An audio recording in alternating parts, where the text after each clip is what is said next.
C# haqidagi darsimiz class. Bu yerdagi class degan atalg'uni inglizcha bo'yicha eliyverdim. Buningki uyg'urchadagi atalg'usi boshqa atalg'ular bilan to'qnashib qolganlik uchun, ya'ni buni ba'zida tur deb olgan, ba'zilar hatto tip deb olgan.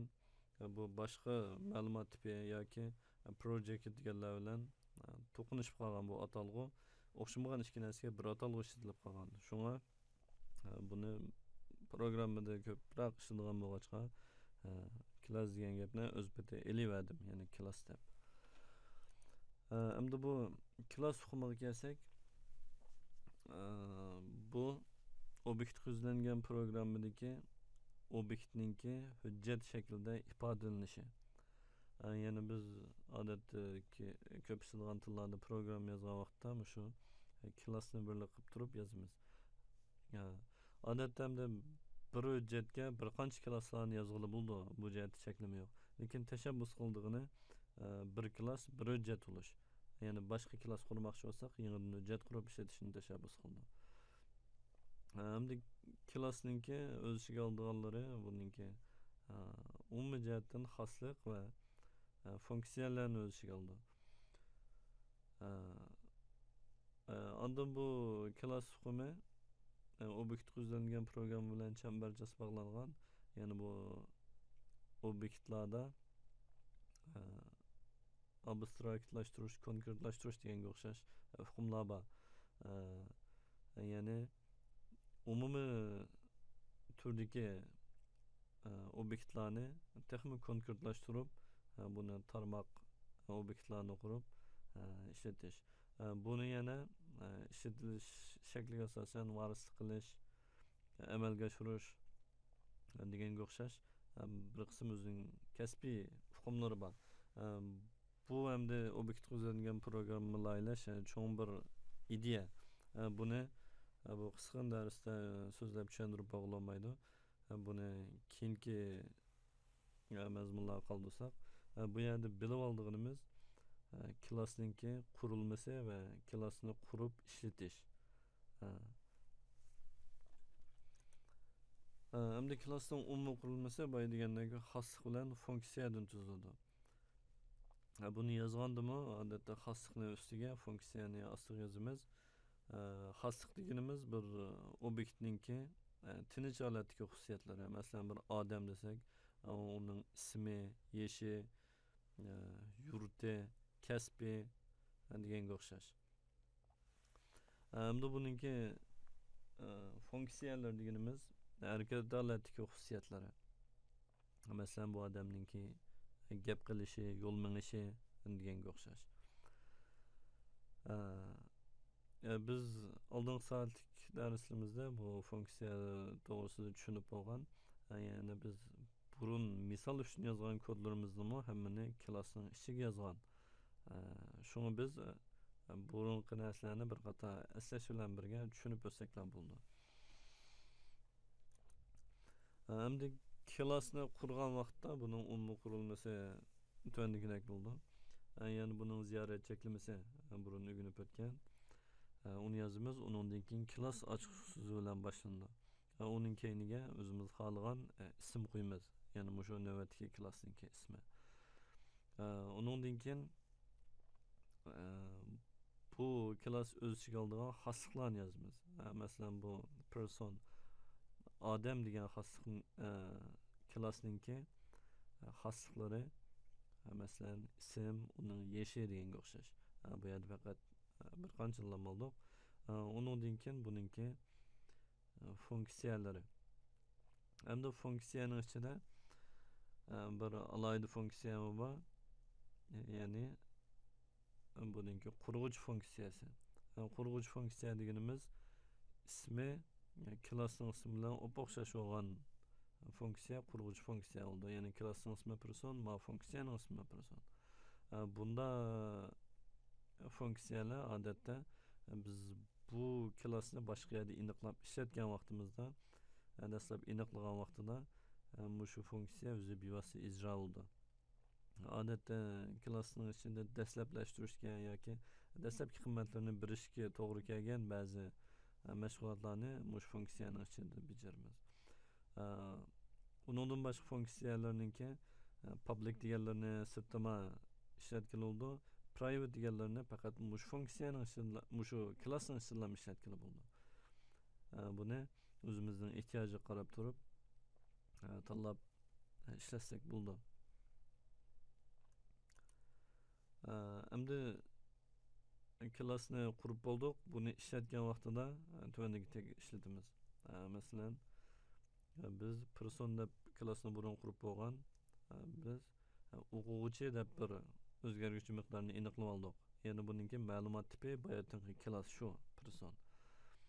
Uningdan keyin o'zimiz xohlagancha qo'ygan ism, uningdan keyin buni new person buni bu xil shaklda ifodalasak, boya biz degan qurg'uchi funksiyasi ijro bo'ldi. Endi biz bu klassni aniqlab bo'lgandan keyin buningki xosliqlarini o'zimiz bilalaymiz. Masalan, student ticket name tang dengiz bu o'quvchininki ismini berdik.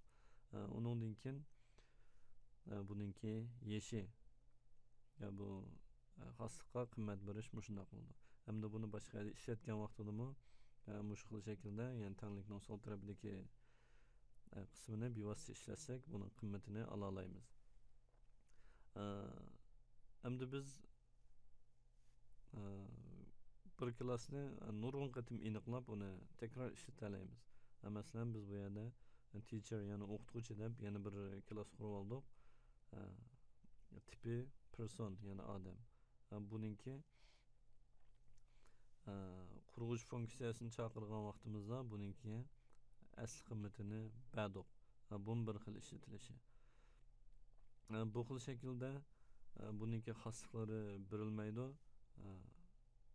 Parametr qilib qurg'uchi funksiyaga berib olsak, bu mashg'ulotni qayta bajarmasak ham bo'ldi. Yana xosliqlari buning qurg'uchi funksiyasining ichida bajarilib ketadi. Ondan biz bu yerda bu klassningki bir funksiyasini chaqirib ishlatdik. Ya'ni show person degan bir funksiyasini. Ya'ni klassningki aniqlanish, eshitilish jarayonlari mushundoq bo'ldi. Biz buningki hamda bir amaliy misol olib ko'raylik.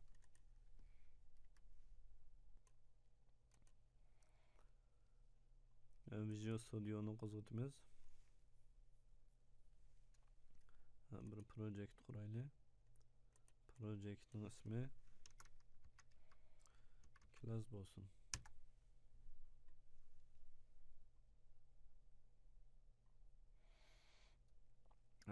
Endi biz yangidan bir class quraylik.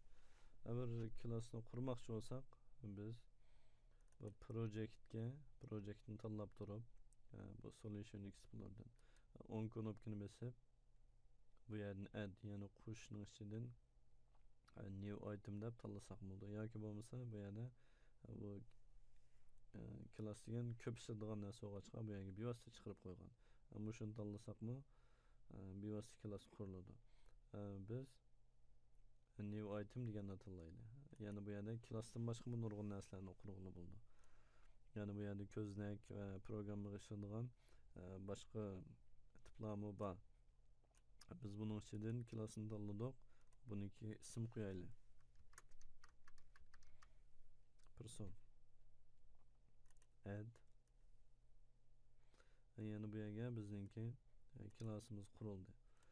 Endi biz buningki ziyorat cheklamasini public qilaylik. Yana buni boshqa yerda ishlatamiz. Endi buningki xosliqlarini yozaylik. Public string name. Yana odamningki ismini ko'rsatdi. Cho'ng tirnoq ochdik. Get set. Odatda xosliqningki ifodalashi mushkil shaklda bo'ldi. Burun xosliqni ifodalagan vaqtda oldindan bir o'zgaruvchi miqdorni aniqlab olib, Uningdan keyin xoslikning nomini yozib, o'zgaruvchi miqdorning qimmatini shu xoslikqa berib, shu xoslikni ilib degandek ishlatadi. Visual Studio 2008dan boshlab buningida o'zgarish bo'ldi. Ya'ni bu xil oddiy shaklda ifodalagani bo'ldi. Biz shunday yozib ishlataversak bo'ldi. Endi biz yana bir xoslik quraylik, ya'ni odamning yeshini bildiradigan. Endi biz xoslik qurganda yana bu xil bir tiz qurish shaklini ishlatsak bo'ldi. Bu yerda prop deb bir tiz qurish shakli bor. Biz prop degan bu gapni yozgandan keyin bu a'zo tanlandi. Ondan biz tab knopkasini 2 qatim bossak bir xoslik quriladi. Yani bu avtomatik qurildi. Biz hamda buning tipi bilan ismini yozib bersak bo'ldi. Masalan, tipi buningki init bo'laversin. Undan keyin tabni bosdik. Buningki ismiga o'tkaldi. Buning ismini age, yosh deb qo'ydik. Yana 2 dona xoslik bitdi. Hamda biz buningki qurg'uchi funksiyasini tuzaylik. Public qurg'uchi funksiyasi chuqum mushu tipninki, yani klassninki nomi bilan o'xshash bo'ldi. Ondan buningki ma'lumot tipi yozilmaydi. Person biz bu yerda qurg'uchi funksiyasidan birini yozdik. Lekin buning ichiga kod yozmadik. Bu hech qilmaydi. Hamda buningki tipini yozmasligimizdagi sabab bu alohida funksiya buningga qaytaradigan tipi amaliyotda o'sha klass bilan o'xshash tipda bo'ldi. Hamda bir klassda bir qancha qurg'uchi funksiya bo'lishga ruxsat qildi. Yoki bir klassda o'xshash ismdagi bir qancha funksiyaning bo'lishiga ruxsat qildi. Lekin buningki parametrlari bir-biriga o'xshamasligi kerak. Masalan, public person o'xshash ismni qurdik. Hamda buningga biz parametr beraylik. String strname init in age.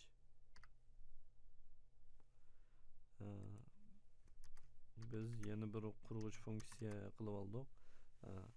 Buningki ismi o'xshash, lekin parametrisi o'xshamaydi. Navoda buningki parametrisi ma ismi o'xshash bo'lib qolsa, buningki program yo'l qo'ymaydi, yana xatolik kelib chiqadi. Buningki parametrisi yo'q, buning parametrisi bor, shunga bu o'xshamaydi. Navoda parametrisi bor funksiyalarning parametrisining tipi o'xshash bo'lib qolsa yoki sonimi o'xshash bo'lib qolsa, buni xatolik chiqadi.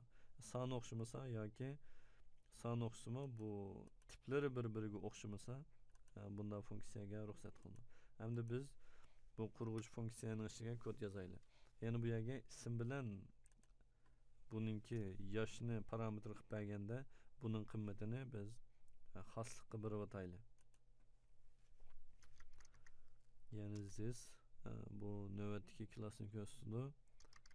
Name tang str name. This age tang in age. Yani biz bunun qurg'uchi funksiyasida ism bilan yeshini parametr qilib berdik. Bu bergan narsa bu ikki xoslikda saqlandi. Hamda biz buningki yana boshqa bir funksiya quraylik. Public string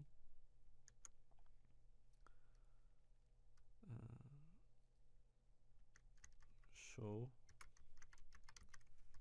person. Bu funksiyaningki qaytaradigan qimmati string bo'ldi. Hamda biz buningkiga bir string qaytaradigan qilaylik. Return name qo'shilgan sys name. qo'shilgan bir pesh ich qo'shilgan siz ich tutishun. Yeni bir funksiya qurdik. Bu funksiya bu obyektdagi odamning ismi bilan yeshini qaytarib beradi. Funksiyaningki umumiy qurilmasi shunday bo'ldi. Endi biz program tuzganda nurg'un funksiyalarni qurishimiz mumkin. Ondan biz qurgan bu funksiyalarni boshqalar ishlatishi mumkin. Shunga buningga boshqalarning ishlatishiga qulaylik yaratish uchun programmamizga chuqur izohat yozishimiz kerak. Endi C#da bir qulaylik bo'lgan izohat shakli qo'llanilgan. Masalan, shunday class, xoslik yoki funksiyalarga 3 dona yantu siziqni bossak, uningki izohat yozadigan yeri avtomatik quriladi. Masalan, bu yerga biz buningki mavzusini yazsak bo'ldi. Qanchalik uzun bo'lsa bo'laverdi, tushunishli qilib yazsak bo'ldi yoki buni uyg'urcha yazsak bo'ldi. Masalan, odam deb yozib qo'ydik. Endi buningki xosliklariga bu izohat yozish bo'ldi. Siziq. Mesela bunu yazıp onun linkin Uygurca isim koyay.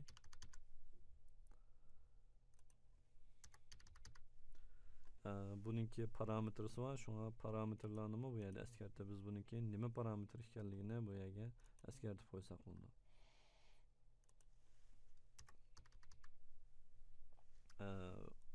Qimmat qaytaradigan funksiyalar bo'lsa, buniki qaytaradigan qimmatni bu o'zi bu xil shaklda ko'rsatadi. Biz ichiga mazmunni to'ldirib qo'ysak bo'ldi. Masalan,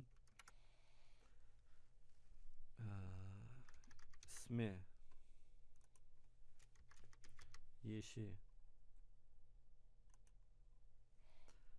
bu qurg'uchi funksiyasi buni qurg'uchi funksiya deb yozib qo'yaylik.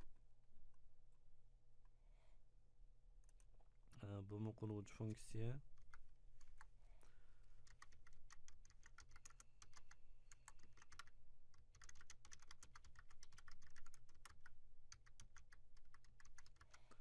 parametr beriladigan quruvchi funksiya. Buningki birinchi parametrisi ismi, ikkinchi parametrisi yeshi. Bundan yozib qo'ygan vaqtimizda keyin bizningki bu klasslarimizdan boshqalar ishlatsa, bu parametr qanday narsa bo'lar deb tushunamay qolsa, bu izohat qilsa sen tushunalaydi. Oxirgi bir funksiyani tushundirishi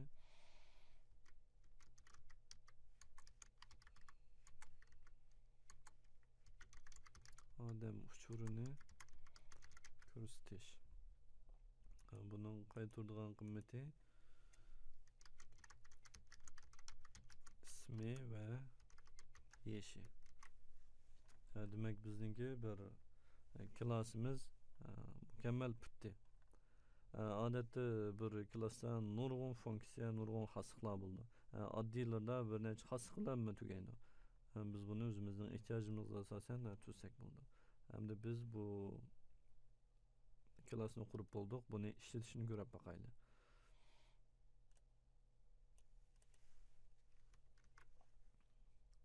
Bu yerga bir knopka qo'shay.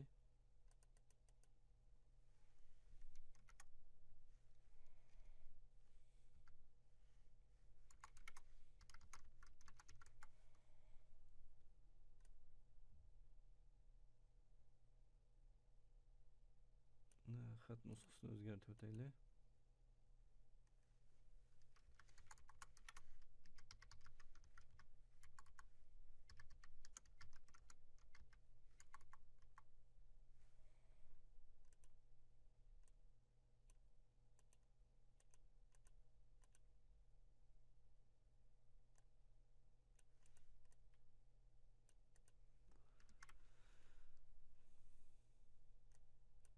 Bununki ismi ptn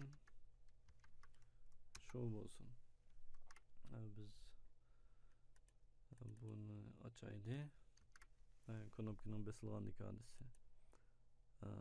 Endi biz buning ichiga burun qurgan klassimizni aniqlab ishlataylik. Masalan, person, ya'ni biz qurgan klass. Bu yerda buniki mavsumi ismi chiqdi. Ya'ni odam deb biz beshida izohat qilib qo'ygan uchun. Person student tang new person. Buniki quruvchi funksiyasi orqali dastlablaştiramiz. Endi bu yerda biz tirnoq ochgan vaqtimizda bu quruvchi funksiya deb navbatdagi funksiyaning ismini ko'rindi. Undan bu yerda buniki bundaq funksiyadan ikkisi var. Bu ikki funksiyaning birisi deb atadi. Endi biz yana birini ko'rmoqchi bo'lsak, buni bossak bo'ladi. Ya'ni ikkinchi parametrisi ikkinchi funksiya, ikkinchi xil shakldagi parametr beriladigan funksiya. Buning birinchi funksiyasi, ya'ni tom xat bilan ko'ringani ismi. Buni yozib bo'lib pesh qo'ysak, buniki ikkinchi funksiyasi yeshi. Buni eslatib chiqadi. Biz buni dastlabda parametr bermagan shaklda ishlatamiz. Endi student buniki name tang dengiz student age, yani yeshi 1 yosh. Endi biz bundaq funksiya klasslarda nurg'unni aniqlay olishimiz mumkin. Person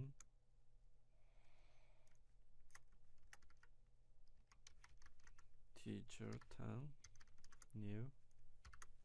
Endi biz bunikiga parametrsi beriladigan quruvchi funksiyasini chaqirib ishlataylik. Birinchi funksiyasi uchun ikkinchi funksiyasi integer, ya'ni butun son tiplab 25 yoki 30 deganga o'xshash.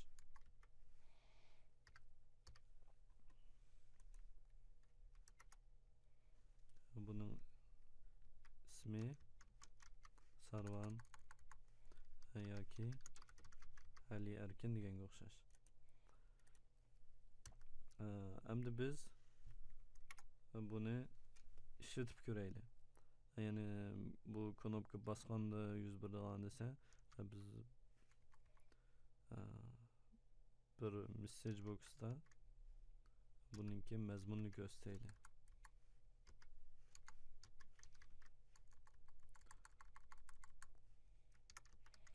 Message box show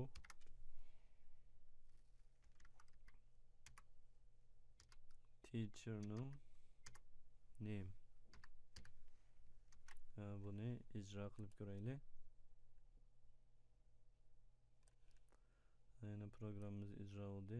Bu knopkani bossak, bu yerdagi ikkinchi qitim aniqlagan klassniki bir xosligini, ya'ni name xosligini, ism xosligini ko'rsatdi. Endi biz buningki yana bir funksiyasi botdi. Shu funksiyani chaqirib ko'raylik.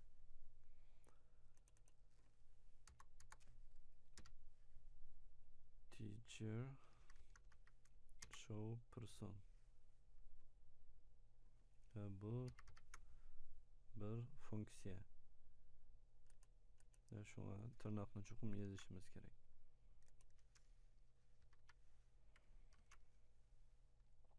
Buni ijro qilib ko'raylik.